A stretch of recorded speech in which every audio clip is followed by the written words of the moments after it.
সুত কহিলেন, তবে শুনো মুনিগণ, শ্রাদ্ধ বিধান যাহা করিব বর্ণন, যাহা পুণ্যপ্রদ কথা জানিবে অন্তরে, শুনিলে সমূহ পাপ চলি যায় দূরে।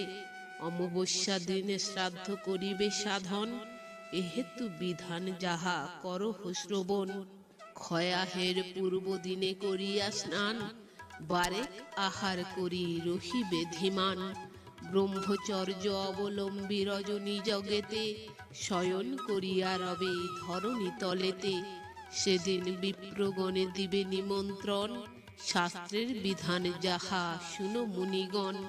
দশন ধাবন নাহি সেদিন করিবে, আরো এক কথা বলি শুনো শুনো সবে। শ্রাদ্ধকর্তা আর ভোক্তা এই দুইজন, সেদিন পরাহ্ন নাহি করিবে ভোজন। বেদ অধ্যয়ন ত্যাগ